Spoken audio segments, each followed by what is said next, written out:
اعوذ باللہ من الشیطان الرجیم بسم اللہ الرحمن الرحیم الحمد للہ والصلاة والسلام علی اہلہا الحمد للہ الذی جعلنا من المتمسکین بالقرآن الکریم وبولایت امیر المؤمنین وائمۃ المعصومین علیہم السلام۔ تمام تر تعریفیں خدائے وحدہ لا شریک کے لیے، درود اور سلام محمد اور اہل بیت محمد علیہ الصلاۃ والسلام کی ذوات مقدسہ پر حمد ہے اس خدا کی کہ جس نے ہمیں اور آپ کو قرآن کریم، ولایت امیر المؤمنین اور دیگر ائمہ علیہم السلام کی ولایت سے متمسک کیا۔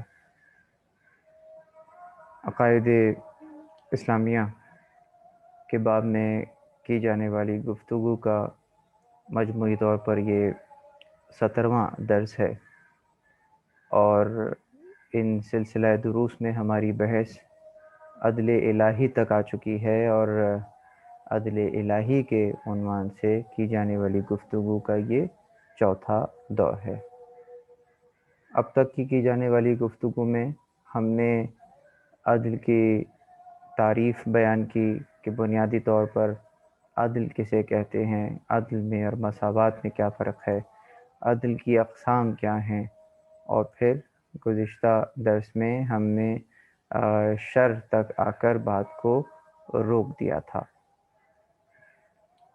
اور ہم نے یہ بیان کیا تھا کہ شر اصلاً کوئی مخلوق نہیں ہے، شر کسی شے کی عدمیت کا نام ہے، شر خیر کی عدمیت کا نام ہے۔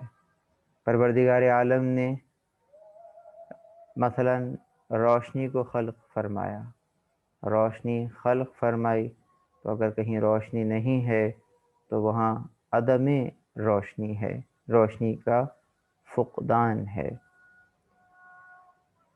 اسی انداز سے پروردگار جس کے دل میں چاہتا ہے علم کو روشن فرما دیا کرتا ہے، تو علم کا خود روشن ہو جانا صاحب علم عالم ہو جانے کے مترادف ہوگا یقیناً، اور اگر یہ علم نہیں ہے کسی کے پاس تو وہ جہل رکھتا ہوگا۔ پروردگار نے علم کو رکھا ہے اور فقدان علم جہل قرار پایا۔ اس کی مثال ہم نے اس انداز سے دی تھی کہ جس طریقے سے کوئی میڈیکل سائنس اگر پڑھنا چاہے تو میڈیکل سائنس کو پڑھانے کے لیے تو یونیورسٹیز موجود ہیں، یا کسی اور شعبے میں علم حاصل کرنا چاہے تو اس شعبے کو بیان کرنے کے لیے، اس شعبے میں پڑھنے کے لیے تو یونیورسٹیز موجود ہیں، لیکن اگر کوئی ہر علم سے جاہل رہنا چاہے تو اس کو کسی یونیورسٹی میں جانے کی ضرورت نہیں ہے۔ یہاں اس کو اتنا وظیفہ ہے کہ وہ کسی بھی یونیورسٹی میں نہ جائے، اس کے لیے کچھ کرنا نہیں پڑے گا، نتیجتاً وہ جاہل ہو جائے گا۔ تو علم کی عدمیت کا نام یہی جہل اور جہالت قرار پائے گا۔ آئیے آج کچھ اور مطالب کی طرف نظر کرتے ہیں، اور شرور کے عنوان سے انشاءاللہ اگر درمیان میں بھی وقت ہوا تو کچھ اور باتیں بھی جو ہیں آپ کے سامنے رکھیں گے، لیکن آج شر کو ایک اور انداز سے ہم دیکھنے والے ہیں کہ جہاں ہم دیکھتے ہیں کہ کائنات میں اگر شر موجود ہے تو وہ ہوتا ہی کیوں ہے، اور اس کا نتیجہ کیا ہوتا ہے، اور کیا واقعتاً جسے ہم شر کہہ رہے ہوتے ہیں اگرچہ کیا واقعتاً وہ شر ہی ہوتا ہے، وہ بذات شر ہوتا ہے یا ہمارے لیے شر ہوتا ہے۔ تو آئیے ان موضوعات پر ایک انداز سے نظر کرتے ہیں۔ آفات و مصائب کا فلسفہ ہمارا آج کا پہلا عنوان، کہ جو آفتیں ہم پر آتی ہیں، جو مصائب ہم پر آتے ہیں، ان کا فلسفہ کیا ہے۔ خاص طور پر وہ مصیبتیں جس کو آپ نیچرل ڈیزاسٹرز کہتے ہیں۔ یہ ایک شخص اپنی جائز کمائی سے گھر بنائے اور گھر بنانے کے بعد زلزلہ آئے اور وہ زلزلے کی ناظر ہو جائے، کبھی بہت زیادہ بارشیں ہوں اور بارشوں کی وجہ سے جو پانی میں اور دریاؤں میں پانی کا بڑھ جانا اور سیلاب کی سی کیفیت بن جانا، اور اس سیلاب میں اس غریب کا پورا گھر بہہ جانا، تو یہ اس کی کیا وجہ ہے، اس کا کیا قصور ہے، اور تو ان چیزوں پر انشاءاللہ ہم بات کریں گے۔ جب ہم کبھی اس موضوع پہ بات کر رہے ہوتے ہیں، مثلا جس کو آپ نیچرل ڈیزاسٹرز کہتے ہیں، اگرچہ اس کو ڈیزاسٹر کہہ رہے ہیں آپ، اور نیچرل ڈیزاسٹر کا مطلب یہ ہے کہ اس ڈیزاسٹر کا پرچہ آپ نے نیچر کے خلاف کاٹا ہے۔ تو یہ جو قوانین تکوینیہ ہیں، قوانین تکوینیہ کا ڈیزاسٹر، بات بہت دور جا رہی ہے، آئیے ذرا اس کو سمجھنے کی کوشش کریں۔ اب ہم یہ دیکھتے ہیں کہ پروردگار عالم نے موجودات کو اپنی قدرت سے خلق فرمایا، ٹھیک ہے۔ پروردگار نے مخلوقات کو خلق فرمایا، پروردگار نے تغیرات کو خلق فرمایا، ان تغیرات کی مدد سے مخلوق نے متغیر ہونا ہے۔ تو پروردگار عالم نے اس انداز سے خلقت کا آغاز فرمایا۔ پروردگار نے قوانین کو خلق فرمایا، اور وہ قوانین جو کہ تکوینی قوانین ہیں، کون کے قوانین ہیں، ہم ان قوانین سے اپنی لیے فائدے تلاش کرتے ہیں۔ تو بالکل اسی طریقے سے پروردگار نے مثلا حرارت کو خلق فرمایا۔ اگر حرارت نہ ہو دنیا میں تو کیا ہو؟ یقیناً آگ میں حرارت کو رکھا ہے، اس میں ہمارے لیے فائدہ ہے۔ اللہ تعالیٰ نے سورج میں حرارت کو رکھا ہے، اور سورج کی تپش سے یقیناً ہمیں فائدہ ہے۔ تو پروردگار عالم نے یقیناً اچھی اشیاء، احسن الخالقین نے جو شے بھی خلق کی ہے وہ احسن شے خلق کی ہے۔ تو اب سوال یہ پیدا ہوتا ہے کہ یہی احسن قوانین ہمارے لیے کبھی وبال کیسے بن جاتے ہیں، اس کے پیچھے کیا عوامل چھپے ہوئے ہیں۔ تو آئیے ایک مختصر سا جائزہ لیتے ہیں ان آفات کا، ان مصائب کا کہ جو کہ اکثر اور بیشتر ہمیں دیکھنے پڑتے ہیں۔ اس دنیا میں جب ہم نظر کرتے ہیں تو ہمیں بہت سارے مخلوقات نظر آتی ہیں، بہت سارے آبجیکٹس نظر آتے ہیں۔ اس کے اندر ان قوانین کے اندر جو پروردگار عالم نے خلق فرمائے ہیں، ایک قانون ہمیں نظر آتا ہے، ایروبک ڈیکمپوزیشن۔ ایروبک ڈیکمپوزیشن کیا ہے؟ ایروبک ڈیکمپوزیشن اس کو کہتے ہیں کہ جس کے اندر آرگینک مٹیریلز ڈیکمپوز ہوتے ہیں آکسیجن کے ساتھ، یعنی کہ جہاں آرگینک مٹیریلز آکسیجن کے ساتھ ملیں اور ڈیکمپوز ہوں، اس کو ایروبک پروسیس کہتے ہیں۔ آرگینک مٹیریل کون سے مٹیریل ہوتے ہیں؟ آرگینک میٹرز وہ میٹرز ہوتے ہیں جو کہ آرگینک کمپاؤنڈ سے مل کر بنتے ہیں۔ اور وہ آرگینک کمپاؤنڈز کہاں سے آتا ہے؟ آرگینک کمپاؤنڈز ہمیں لیونگ تھنگس کے ریمینز سے نظر آتا ہے، یعنی جس کو آپ فاسل فیولز بھی کہتے ہیں۔ مثلا اگر کوئی جانور ہے اور وہ مر گیا ہے زمین کے نیچے، وہ دفن ہو گیا، اور ہوتے ہوتے ایک عرصہ گزر گیا، اس کے اوپر ایک تو پریشر ہے، دباؤ ہے، پھر زمین کے اندر کی حرارت ہے، اس کے بعد اس کے اندر کچھ تبدیلیاں اس کے جسم میں رونما ہوتی ہیں، اور آہستہ آہستہ یہ ڈیکمپوزیشن کی طرف چلا جاتا ہے۔ تو یہاں سے جو یہ جو ڈیکمپوزیشن ہوا، جس کے اندر کاربن موجود ہے، اور آکسیجن کے ساتھ مل کر وہ ڈیکمپوز اس انداز سے ہو رہا ہے. یہ ایروبک پروسیس کہلاتا ہے. اس کے علاوہ یہ جو نظریہ ہم نے دیکھا سب سے پہلی بار، یہ جارج ایگریکولا، جس کو فادر آف منرالوجی بھی کہتے ہیں، جرمن سائنٹسٹ تھا، 1556 میں انہوں نے یہ نظریہ دیا تھا. اب ہم یہ دیکھتے ہیں کہ اس وقت جو انرجی کی source of information, source of energy ہے جو کہ ہم استعمال کرتے ہیں، یہ بات میں آپ کو بتا رہا ہوں 2007 کی. ابھی 2021 چل رہا ہے اور اس کے اندر بھی 40 سے 50% جو ہے وہ اضافہ ہو چکا ہے ان تمام کے تمام جو اسٹیٹسٹکس ہیں جو میں آپ سے شیئر کر رہا ہوں. اس میں ہم یہ دیکھتے ہیں کہ 2007 تک دنیا میں جو سورس آف انرجی تھا وہ کچھ اس انداز سے تھا کہ 36% ہم پیٹرولیم سے انرجی کو لیتے ہیں، اور اس کے ساتھ 27.3% انرجی ہم کول کے ذریعے سے، کوئلے کے ذریعے سے لیتے ہیں. اسی کے ساتھ ساتھ 23% انرجی ہم نیچرل گیس سے لے رہے ہوتے ہیں. یہ 2007 تک کی دنیا کی جو انرجی کی ضرورت تھی اس کی بات ہو رہی ہے.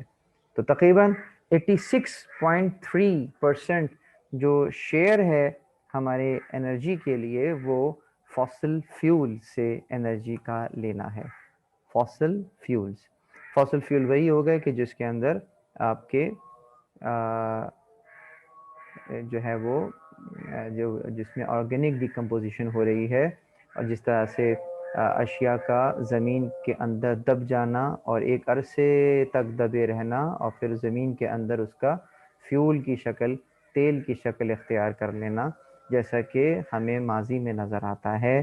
ڈائناسورس تھے اور بڑے بڑے جانور تھے جو کہ اب اس دنیا میں نہیں ہیں، وہ سب جو ہے وہ یقیناً زمین میں نیچے فاسل فیولز بن چکے ہیں. ان کی ہڈیاں بھی باقی نہیں ہیں اور وہ کسی نہ کسی طریقے سے ایک اور فارمز کی طرح جو ہے وہ اڈاپٹ کر چکے ہیں، بن چکے ہیں.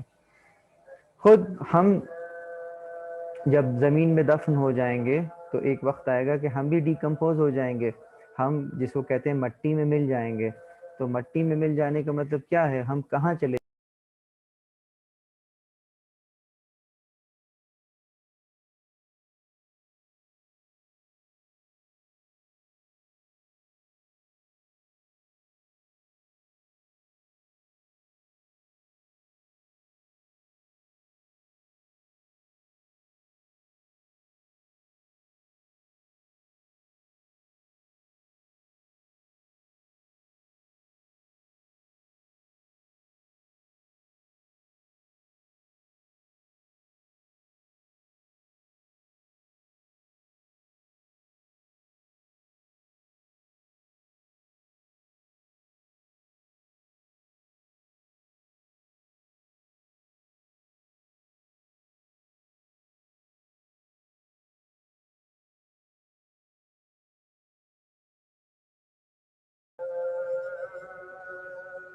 تو ٹوٹل انرجی کا جو 86.3% شیئر ہے وہ ہم نے انہی فاسل فیول سے حاصل کیا ہے. تو بالکل اسی طریقے سے اب ہم بات کو تھوڑا سا آگے بڑھاتے ہیں کہ میں نے یہ سما کیوں باندھا ہے، یہ آپ کے سامنے فیکٹس کیوں رکھے ہیں. آئیے جو دوسری طرف ہمارے نان فاسل فیول سے جو ہم انرجی لے رہے ہیں اس میں 6.3% ہمیں جو ہائیڈرو الیکٹرک کے ذریعے سے ہم انرجی کو لیتے ہیں. اسی کے ساتھ پھر تقریباً کوئی 8.5% نیوکلیئر سورس ہے ہمارا انرجی کا، اور جو ادر دین ہائیڈرو الیکٹرک اور نیوکلیئر سورس ہے اس کے اندر جیو تھرمل ایک سورس ہے انرجی کا، پھر سولر ونڈ ہے، اور اسی طریقے سے ڈفرینٹ طریقے سے کوئی 0.9% کے قریب ہم نہ ہونے کے برابر اپنی جو ضرورت ہے وہ یہاں سے پورا کرتے ہیں. تو تقریباً 15.7% کے قریب انرجی ہم نان فاسل فیول سے لیتے ہیں. اب یہاں پر ہم یہ دیکھتے ہیں کہ جو فاسل فیولز کے ذریعے سے ہم انرجی لے رہے ہیں اتنی بڑی مقدار کے اندر 86.3% انرجی لے رہے ہیں اور اس کو ہم استعمال کر رہے ہیں، جس کے اندر آپ کے سامنے گراف میں موجود ہے کہ ایک بڑا حصہ جو ہے وہ آئل کا ہے، اور اس کے ساتھ جو سیکنڈ لارجسٹ ہے پورشن وہ ہمارے پاس کول نظر آتا ہے، وہ بھی اس کے اندر بھی کاربن موجود ہے. پھر 24% جو تھرڈ لارجسٹ ہے وہ گیس نظر آتی ہے. تو اس طریقے سے یہ جو کنزمپشن ہے ہماری انرجی کا، جب ہم اس کو برن کرتے ہیں، جب جلاتے ہیں، تو یوں سمجھ لیجئے کہ جو فاسل فیولز کی برننگ سے کوئی 21.3 بلین ٹن جو ہے وہ کاربن جو ڈائی آکسائڈ ہے وہ بنتی ہے، وہ ہوا میں ہم اس کو چھوڑ دیتے ہیں. کتنی بنتی ہے؟ 21.3 بلین ٹن کاربن ڈائی آکسائڈ جو ہے وہ ہم ہوا میں چھوڑ دیتے ہیں. اور یہ بھی خیال رہے کہ جو 2.3% کنزمپشن جو ہے وہ پر ایئر بڑھ رہا ہے، یعنی کہ 2007 کے فیکٹس اینڈ فگرز اگر ابھی ہم دیکھتے ہیں تو ہمیں کوئی 13-14 سال اس کو بڑھائیے تو تقریباً 28% کے قریب آلریڈی یہ بڑھ چکے ہوں گے، اور زیادہ یہ کنزمپشن جو ہے وہ بڑھ چکا ہے. اور 7 سال یعنی 2007 میں 21.3 بلین جو کاربن ڈائی آکسائڈ ہوا میں جاتی تھی، تو جو نیچرل پروسیس ہے اس سے یہ آدھی جو ہے وہ ڈیزالو ہو جاتی ہے، وہ ایک طرح سے ڈیفیوز ہو جاتی ہے، وہ ختم ہو جاتی ہے اور پھر کسی کے لیے نقصان دہ نہیں ہوتی، لیکن بہرحال آدھی جو ہے وہ ہوا میں رہ جاتی ہے. تو اب اگر ہم یہ فاسل فیولز کو مزید جلاتے رہیں اور اس طرح سے زمین سے تیل نکالتے رہیں اور اس کو اس طرح سے یوز کرتے رہیں، تو نتیجتاً کیا ہوگا کہ ہوا میں کاربن ڈائی آکسائڈ جو ہے وہ بڑھے گی، اور جب کاربن ڈائی آکسائڈ بڑھتی ہے تو آپ کو پتہ ہے کہ یہ ہیٹ کو ایبزارب کرتی ہے، تو جس کو آپ گلوبل وارمنگ کہیں تو پھر گلوبل وارمنگ ہوتی ہے. ان علاقوں میں جہاں پر اتنی گرمی نہیں پڑتی تھی اب وہاں پر شدید گرمی پڑنے لگی ہے.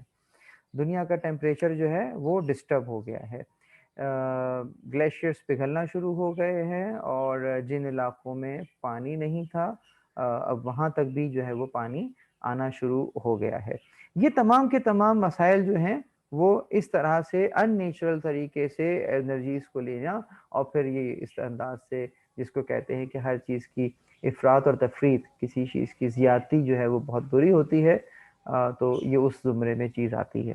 تو یقیناً گلوبل وارمنگ ہوتی ہے، کلائمیٹ چینج ہوتا ہے، اور زمین کے اندر جو اسٹیبلٹی ہے وہ یقیناً کم ہونا شروع ہوتی ہے. درخت کو کاٹا جاتا ہے، جنگلات ختم کر دیے جاتے ہیں.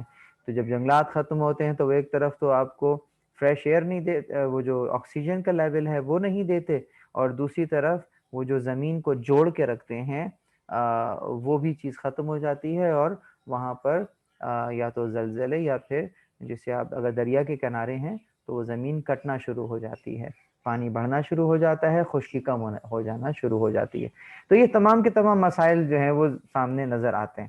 تو ایک پہلو جو اس وقت میں نظر آتا ہے بہت سی جگہوں کے اوپر جہاں سیلاب آ گیا، جہاں کوئی اور مسائل پیش آ گئے، تو اس کے اندر ہمیں ان عوامل میں خود ہمارا ہی کردار کہیں نہ کہیں سے نظر آ رہا ہوتا ہے. خود آج اپنے ارد گرد کے ماحول پر دیکھیے کہ یہ جو کینسر عام ہو رہا ہے، ریسرچ نے یہ ثابت کیا کہ جب سے ہم نے یہ مائکرو ویو اوون اور اس قسم کی چیزوں کا استعمال کیا، جب سے ہم نے میلامائن کی پلیٹس ہم نے استعمال کرنا شروع کی اور اس کا بے دریغ اس میں گرم گرم کھانا نکال کر ہم سرو کرتے ہیں، تو اس سے یہ ریسرچ بتاتی ہے کہ جب اس کو ہیٹ ملتی ہے میلامائن کو تو پھر اس میں کیا ری ایکشن کریٹ ہوتا ہے، اور وہ کچھ ایسی اس کی تاثیر ہوتی ہے اس کھانے کے اندر آ جاتی ہے کہ جو کہ آپ کے باڈی میں جا کر کینسر کوز کر دیتا ہے. تو یہ تمام کی تمام چیزیں ہمارے سامنے موجود ہیں. کس طریقے سے ہم ایک سخت الیکٹرو میگنیٹک ویوز کے اندر جو ہے وہ زندگی کس قدر گزار رہے ہیں، کس قدر گیجٹس جو ہیں وہ ہمارے پاس موجود ہیں، ہر شخص کے پاس موبائل موجود ہے. تو تو اس چیز کے پہ ڈیفینیٹلی منفی اثرات بھی جو ہیں وہ آپ کی صحت کے اوپر مرتب ہوتے ہیں. یہ ایک خود ایک اٹسیلف ایک ٹاپک ہے کہ ایسا کیسے ہو رہا ہے. تو اس کے بعد پھر اگر ہم کہیں بیمار ہو رہے ہوں یا عجیب عجیب بیماریاں نکل کر آ رہی ہوں جو کہ نیچرل ڈیزیزز نہیں ہیں، تو اس کا بھی ہم سہرا پھر قدرت کے گلے میں ڈال دیتے ہیں کہ جناب یہ تو آفت آ گئی ہے اور ایسا آ گیا ہے، جبکہ انسان ہی کے کرتوت ہیں جو کہ اس انداز سے ہمیں نظر آ رہے ہوتے ہیں. تو اس لیے ہم یہ دیکھتے ہیں کہ زیادہ تر جو پریشانیاں ہیں وہ خود انسان کی اپنی کریٹ کی ہوئی ہوتی ہیں، اس کے علاوہ نہیں. دوسری رہی بات کہ یہ تو چلو ایک پہلو ہو گیا. دوسرا پہلو اس کا یہ ہے کہ مثلا جب خدا نے حرارت کو خلق فرمایا تو یقیناً اللہ نے آگ میں حرارت کو رکھا ہے، اور یہ آپ کے اور میرے منفعت کے لیے، فائدے کے لیے اسے رکھا گیا ہے. لیکن ہم نے یہ دیکھا کہ جب کبھی کسی کا گھر خدا نخواستہ جل جاتا ہے تو کیا ہوتا ہے؟ تو یہی آگ جو ہے وہ گھر کو جلا دیتی ہے. تو پھر کیا دنیا سے غائب کر دی جائے آگ، کیونکہ آگ گھروں کو جلا دیتی ہے؟ کیا کہیں گے؟ یقیناً آگ کو ہم نہیں جلا، آگ کو نہیں ختم کیا جا سکتا. آگ تو فائدے کے لیے ہے. تو یقیناً اس کا امپیکٹ اگر ہم بے احتیاطی کریں تو اس کے اندر آپ کے لیے نقصان اس انداز سے موجود ہے کہ اگر آپ اس کو اس انداز سے استعمال نہیں کریں گے یا اپنے آپ کو مزید سیکیور نہیں کریں گے اور اپنے آپ کو خود اس کے حوالے کر دیں گے تو یقیناً آگ نے اپنا اثر دکھانا ہے. یہ قدرتی قوانین ہیں. اگر کوئی مومن زہر کھا لے یا کوئی کافر زہر کھا لے تو زہر یہ نہیں دیکھے گا کہ مجھے کافر نے کھایا ہے یا مومن نے کھایا ہے. ارے زہر تو یہ بھی نہیں دیکھے گا کہ اسے مومن نے کھایا ہے یا امام معصوم نے کھایا ہے. امام معصوم یقیناً امام معصوم ہے، لیکن جو زہر ہے اس نے اپنا کام کرنا ہے، اس کے اثرات ہیں، یقیناً وہ اپنے اثرات کو دکھانا شروع کرے گا. اور اس طبعی عالم میں، اس عالم اسفل میں جو ہم زندگی گزار رہے ہیں، تو یہ ان عوامل کو ڈسٹرب کرے گا جس عوامل کے تحت میری زندگی کا دار و مدار ہے. تو دیکھا ہم نے کہ ائمہ کی شہادتیں اسی زہر سے ہوئی ہیں. تو یہ جو زہر کا جو زہریلا پن ہے، کیا یہ شر ہے؟ کیا یہ بذات شر ہے یا ہمارے اور آپ کے اس کے استعمال اور یوں کہہ لیجئے کہ بے جا استعمال کی وجہ سے یہ مفسدہ ہمیں نظر آیا؟ تو کیا کہیے گا اس میں؟ تو یقیناً زہر شر نہیں ہے. اگر سانپ سے پوچھو کہ سانپ تمہارے لیے یہ زہر شر ہے تو وہ کیا کہے گا؟ وہ کہے گا کہ یہ زہر میرے لیے زندگی ہے، یہ زہر میرے لیے حیات کا باعث ہے کہ میں ایک دن میں اپنے اس جو فوڈ میں لیتا ہوں اس کو میں ڈائجسٹ نہیں کر پاؤں گا اگر یہ زہر نہ ہو. خود آپ کے باڈی کے اندر آپ کا جو جگر ہے، وہاں سے جو آپ کے پینکریاز ہیں، وہاں سے بھی بائل جوس جو ہے وہ سیکریٹ ہوتا ہے جو کہ معدے میں جاتا ہے بہت معمولی مقدار کے اندر، تاکہ کھانے کو ہضم کرنے کے لیے وہ فائدہ مند ہو. تو یہ تو خود ہماری باڈی کے اندر جو ہے یہ تمام کے تمام قوانین کار فرمائیں جن سے ہم مستفید ہو رہے ہیں.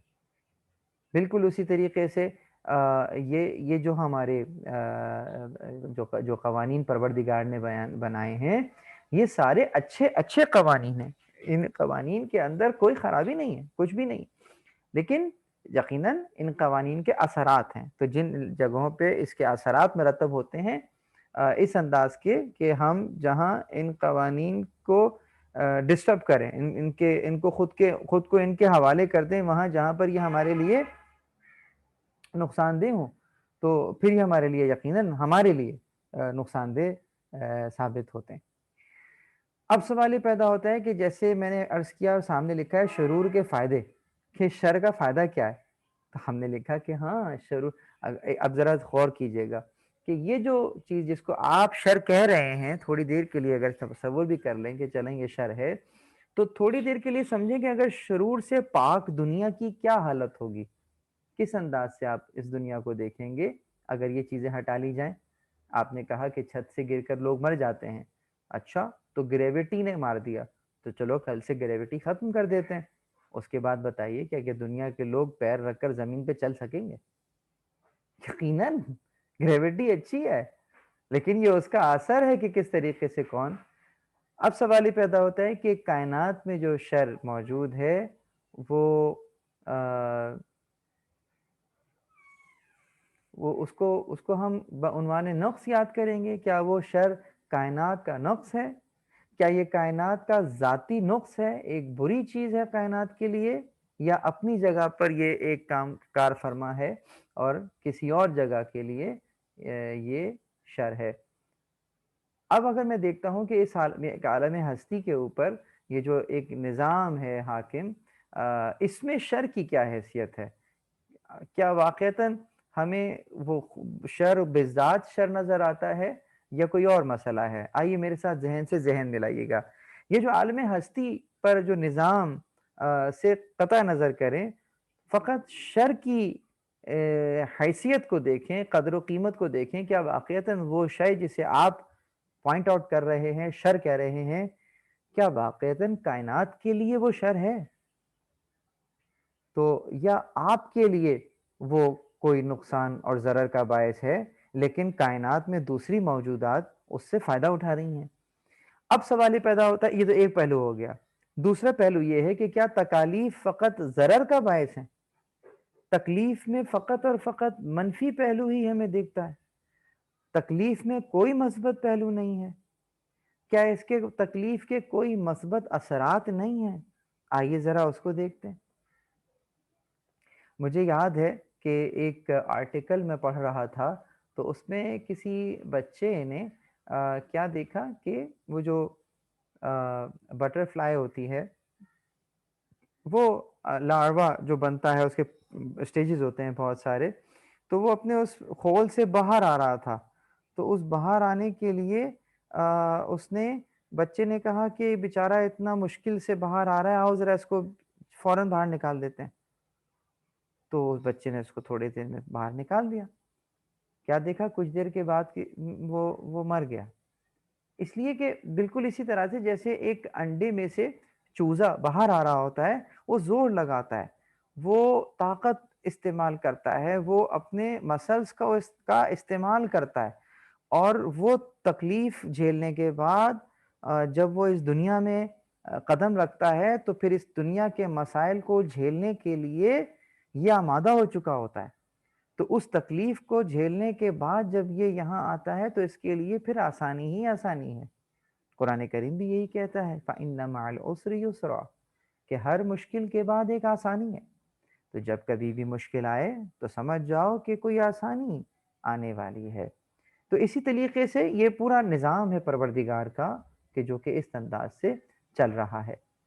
اس چیز کو ہم ایک اور انداز سے کتابوں میں دیکھتے ہیں، اور آیت اللہ شہید مطہری علیہ الرحمہ نے اپنی کتاب عدل الہی میں اس کا تذکرہ بھی کیا ہے، جس کو قانون انفکاک کے عنوان سے اس کو انہوں نے بیان کیا ہے کہ جس قانون انفکاک کیا ہوتا ہے کہ جب کبھی ایک چیز کا دوسری چیز کو جدا کر کے کرنے کا تصور نہ ہو، یعنی کہ کچھ ایسے مثلاً کچھ ایسے شرور ہیں جو کہ فقدان اور آدام ہے۔ پہلی بات تو یہ والی بات کر لیتے ہیں، پھر آگے چلتے ہیں۔ یعنی قانون انفکاک کیا ہے کہ کچھ شرور ایسے ہیں جو فقدان و آدام ہیں، یعنی کہ فقدان کسی چیز کا نہ ہونا، آدام یا وہ بھی اسی معاملے میں آئے گا۔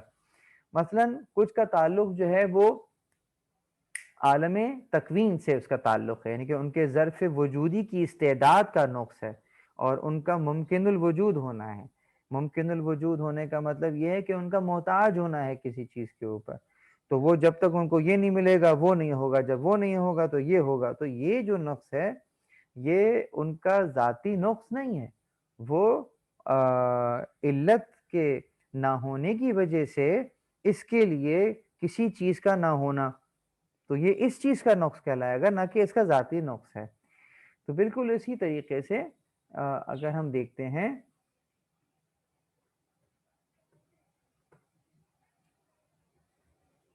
کہ جن چیزوں کا تعلق ظرفیت کی عدم استعداد اور امکانات کے نقص نہیں ہے، وہی نقائص انسان کے اختیار، ذمہ داری اور دائرۂ اختیار میں آتے ہیں یقیناً۔ یعنی دوبارہ اس کو پڑھیے، جن چیزوں کا تعلق ظرفیت کی عدم استعداد اور امکانات کے نقص سے نہیں ہے، وہ چیز انسان کے اختیار میں آتی ہے یقیناً، لیکن جو انسان کی ظرفیت کی استعداد سے تعلق رکھتی ہو فقط، وہ اس کا نقص نہیں کہلائے گا۔ مثلا اگر میں آپ کو ایک چھوٹا سا لکڑی کا ٹکڑا دوں اور میں اسے کہوں کہ اس کی لکڑی بنا دیں، اس کی کرسی بنا دیں، آپ ایک بہترین کارپینٹر ہیں اور میں آپ کو ایک لکڑی کا ٹکڑا دے رہا ہوں کہ اس کی کرسی بنا دیں، آپ نہیں بنا سکیں گے، تو کیا یہ آپ کا نقص ہے؟ نقص کس کا ہے؟ آپ بہترین کارپینٹر ہیں، لیکن آپ کہیں گے نہیں، میرا اس لکڑی میں اتنی استعداد نہیں ہے کہ میں اس کی کرسی بنا سکوں۔ کیا اس کائنات کو انڈے میں رکھا جا سکتا ہے ایک چھوٹے سے، کہ یہ کائنات رہے اور انڈا رہے؟ کیا ایک اونٹ کو سوئی کے ناکے میں سے نکالا جا سکتا ہے کہ اونٹ رہے اور سوئی کا ناکا ہی رہے؟ تو یقیناً یہاں سوئی کے ناکے کی اپنی استعداد ہے، وہ اپنی استعداد کے ساتھ رہتے رہتے عمل کرے گا۔ تو یہ اس کے علاوہ اگر کچھ اس کے اندر رہتے ہوئے، ان امکانات میں رہتے ہوئے اگر کوئی نقص نظر آئے تو یہ اس کا نقص کہلائے گا، لیکن اونٹ کا اس میں سے گزر جانا اس کے اختیار میں نہیں ہے، اس کی استعداد ہی نہیں ہے کہ وہ وہاں سے گزرے، تو اس کو نقص نہیں کہیں گے۔ اس کا بات یہ ہے۔ پھر اسی طریقے سے جو یہ جو ہمارا سسٹم ہے وہ ایک اچھا سسٹم ہے، احسن سسٹم ہے، تو کوئی بھی چیز اکثر جس کو ہم شر سمجھ رہے ہوتے ہیں وہ اصلاً شر نہیں ہوتی، وہ وجودی شرور جن کا وجود فی نفس خیر اور وجود لغیر شر ہے، ان کی شریعت، یہ شریعت نہیں ہے، شریعت ہے، نسبی اور اضافی ہونے کے ساتھ ساتھ ان کے حقیقی وجود کا جزو لا ینفک ہے۔ یہ کیا جملہ ہے؟ یہ ایسا لگ رہا ہے کہ بہت مشکل بات ہے جو کبھی سمجھ میں نہیں آئے گی۔ آپ کو 2 منٹ میں سمجھاؤں کہ جیسے میں نے بھی اگزامپل بھی دی تھی سانپ کی، سانپ کا زہر سانپ کے لیے جزو لا ینفک ہے، یعنی کہ ایسا جزو کہ جو کہ اس کے وجود سے الگ نہ کیا جا سکے، وہ وجود اس کا جزو لا ینفک ہے، یعنی کہ ایسا جز کہ جس کو اس سے الگ نہیں کیا جا سکتا۔ ٹھیک ہے، تو اس کو ہم شر نہیں کہیں گے۔ سانپ کا زہر سانپ کے لیے شر نہیں ہے، میرے لیے شر ہے اس وقت کہ جب یا تو میں سانپ کی پرائیویسی میں دخل اندازی کروں، یا سانپ جو ہے وہ اپنا علاقہ چھوڑ کر میرے علاقے میں گھس آئے اور اس کے بعد جو ہے وہ اچانک جو ہے وہ حملہ کرے اپنے بچاؤ کے لیے۔ اگر چاہے اس وقت بھی وہ حملہ کرے گا تو اپنے بچاؤ کے لیے حملہ کرے گا، ورنہ خامخواہ کسی کو اس طرح سے نہیں کاٹ۔ تو بہرحال یہ انسان چونکہ بڑھتا جا رہا ہے، جن علاقوں میں ہم رہتے ہیں، یہاں پہلے جنگل ہوا کرتے تھے، اب یہاں آبادی ہو گئی ہے، تو بہت سارے ایسے جاندار، ڈریے گا نہیں، ایک لفظ کہہ رہا ہوں، جو نظر بھی نہیں آتے عموماً اور ہوتے ادھر ہی کہیں ہیں، تو اکثر وہ مائنڈ کر جاتے ہیں آپ کی موجودگی کو، تو پھر وہ آپ کو تنگ کرتے ہیں یا اس انداز کے مسائل ہوتے ہیں۔ تو انسان کی آبادی جو ہے وہ پھیل پھیل کر جب ویرانوں تک بھی چلی گئی اور جنگلوں کو بھی ختم کر کے وہاں پر بھی بستیاں بس گئیں، اب تو لوگوں نے قبرستان نہیں چھوڑے۔ ذرا آپ قبرستان میں جانا چھوڑ دیجئے، کچھ عرصے تک تو قبرستان ویران رہتا ہے، اس کے بعد پھر باؤنڈری وال بنتی ہے اور پھر جناب کوئی پلازا وہاں شروع ہو جاتا ہے۔ خود آپ کے شہر کراچی میں آپ نے کتنی ہی ایسے جگہیں دیکھی ہوں گی کہ جہاں آپ نے خود قبریں دیکھی ہیں، آج وہاں پلازا بنے ہوئے ہیں۔ تو اس طرح کی بہت ساری چیزیں انسان جو ہے وہ خود کرتا ہے. تو یہ اللہ تعالیٰ کا یہ نظام ہے. اب اگر ہم دیکھتے ہیں کہ اشیاء کا جو انفرادی اعتبار سے اگر جائزہ لیں، مثلا آپ اگر کسی شے کو انفرادی اعتبار سے دیکھ رہے ہوں گے، ممکن ہے وہ آپ کو شر دکھ رہی ہوگی. جیسا کہ اس وقت آپ اس گیئر کو دیکھ رہے ہیں، یہ آپ کو اس وقت شر دکھ رہا ہے.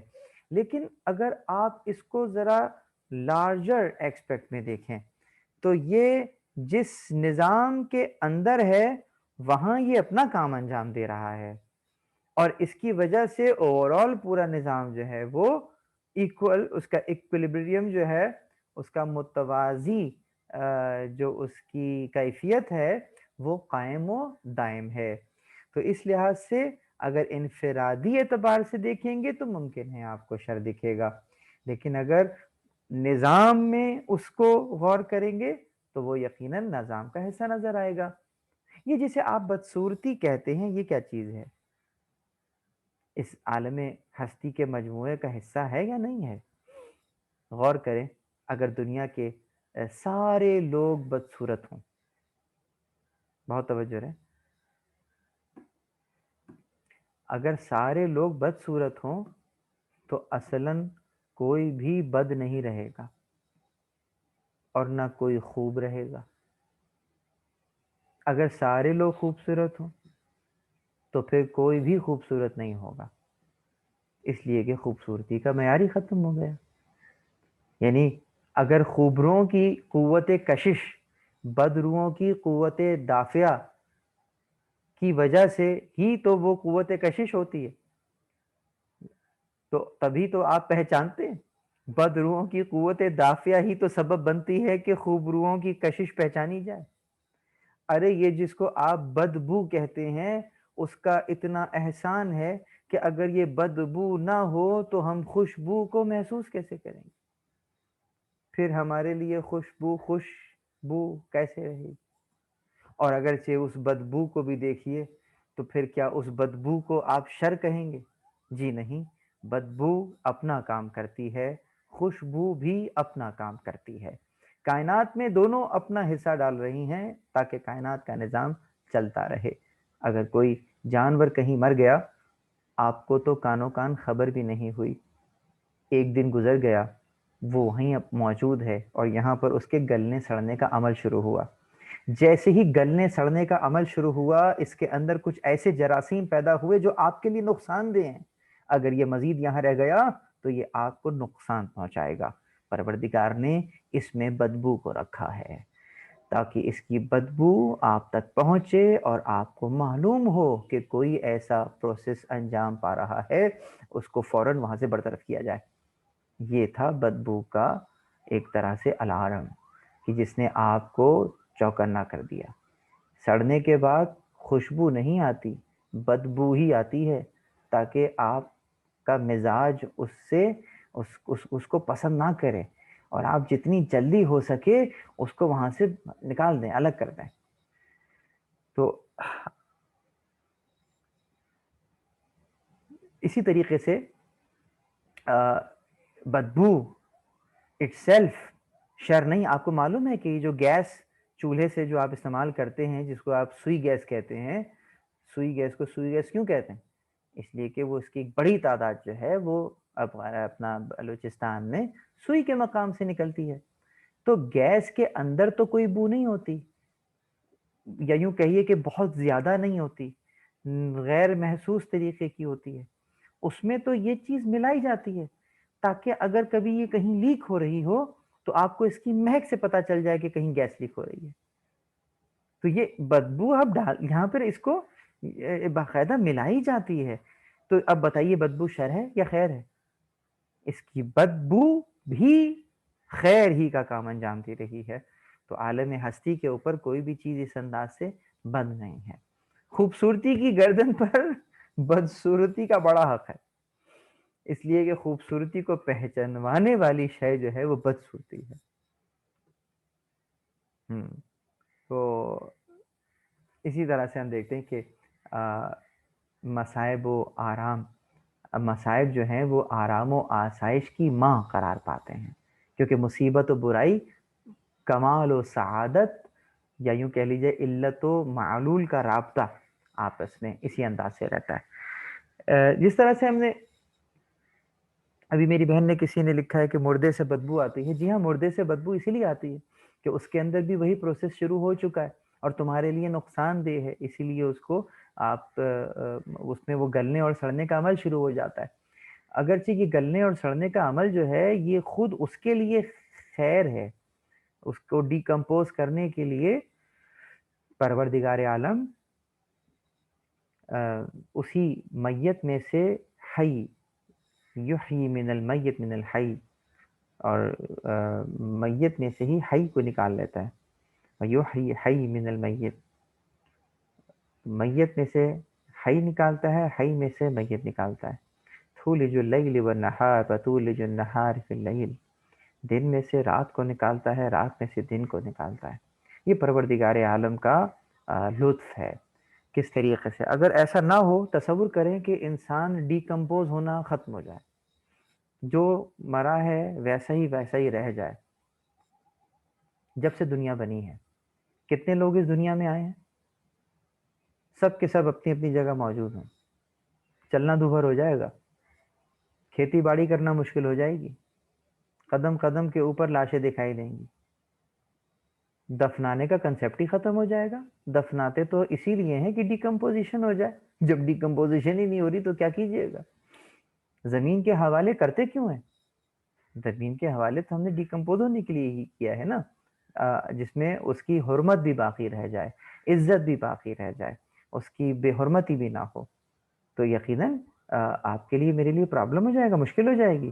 تو یہ اس عالم کا کیا یہ نظام ہے۔ اسی طرح سے ہم نے دیکھا کہ جو نقائص اور عیوب کا وجود اگر عالم ہستی کے اس مجموعی خوبصورتی کو نمایاں کرنے کے لیے بہت ضروری قرار پایا ہے، تو یقیناً خوبصورتیاں جو ہیں وہ اپنی دل ربائی اور رانائی کو نقائص اور عیوب سے ہی حاصل کرتی ہیں۔ یہ بھی ایک بہت، کبھی آپ نے غور کیا ہے کہ جو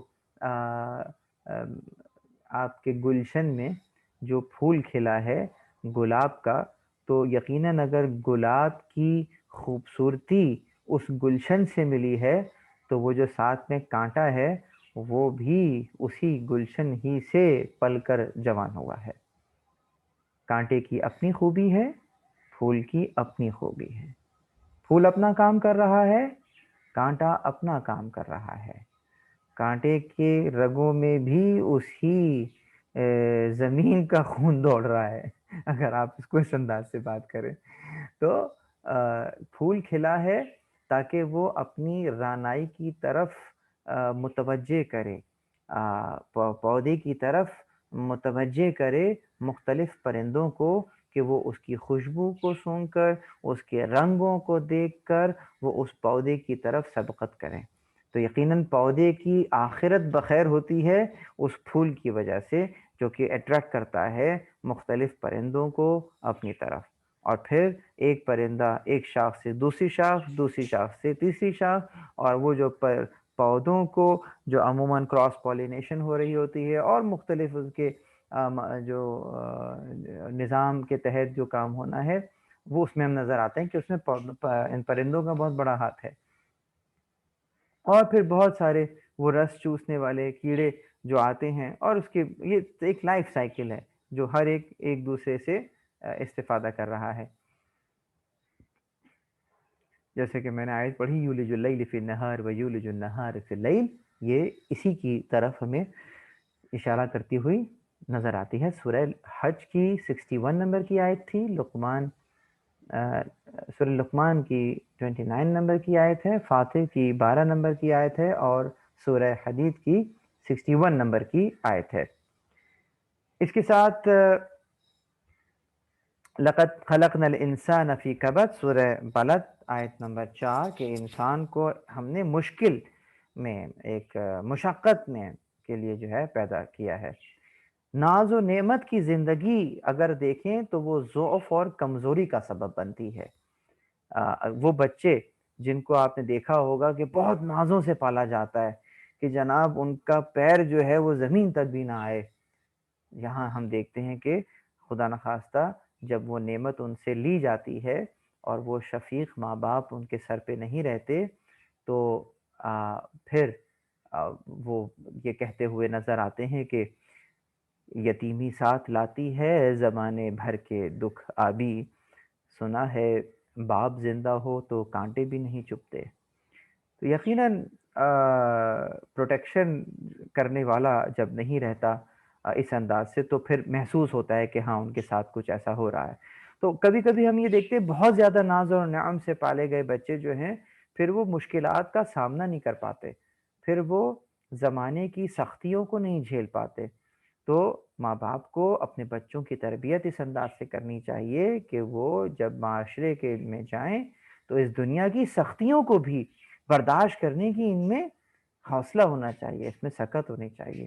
یقیناً پروردگار خود یہ سختیاں ہمیں اکثر امتحان میں ڈالتا ہے کہ وَلَنَبْلُوَنَّكُمْ بِشَيْءٍ مِّنَ الْخَوْفِ وَالْجُوعِ وَنَقْصٍ مِّنَ الْأَمْوَالِ وَالْأَنفُسِ وَالثَّمَرَاتِ وَبَشِّرِ الصَّابِرِينَ، اور ہم آزمائیں گے تمہیں خوف سے، بھوک سے، ہم تمہیں اموال کے کم ہو جانے سے اور انفس جانوں سے تمہیں آزمائیں گے اور ان کے ثمرات سے تمہیں آزمائیں گے، لیکن جو صبر کرنے والے ہیں وبشر الصابرین، صابرین کو بشارت دے دو، جو صبر کرنے والے ہیں ان کو بشارت دے دو۔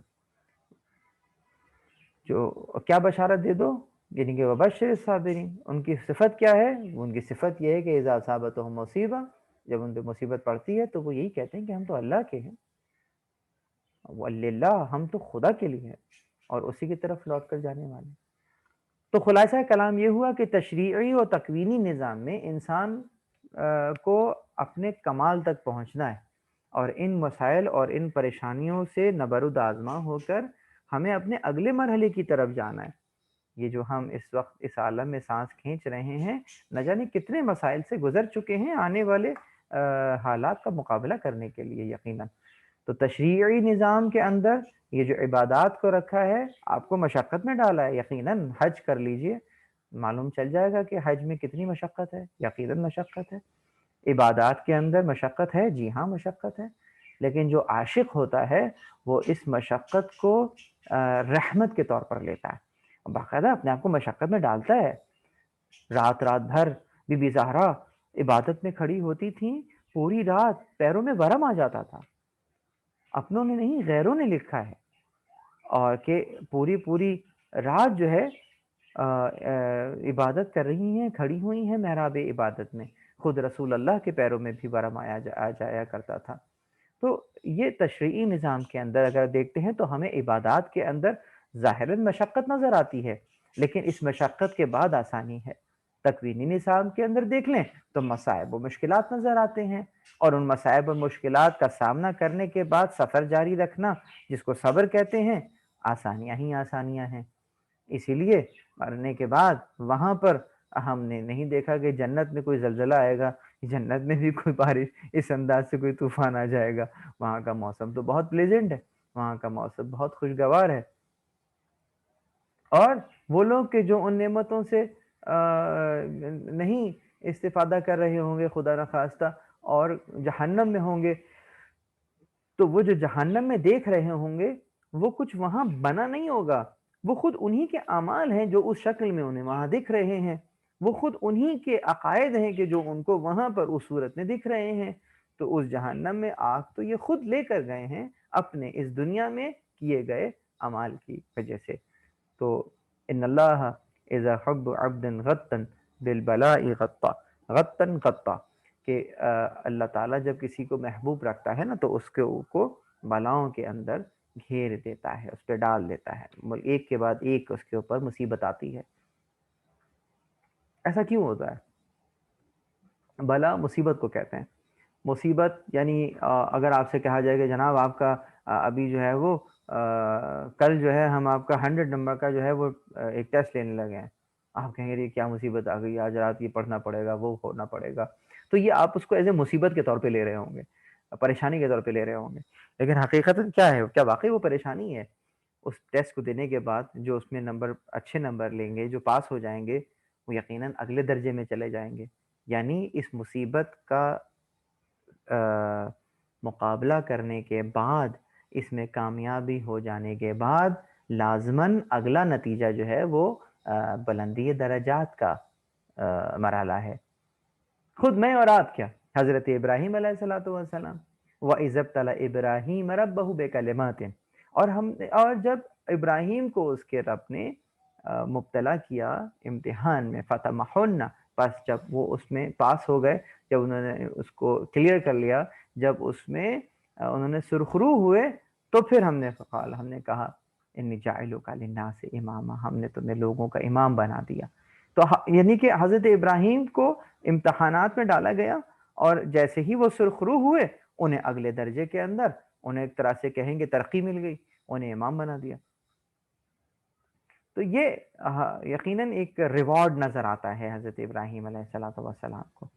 تو مصیبت فرد کی تربیت کرتی ہے، مصیبت معاشرے کو بیدار کرتی ہے.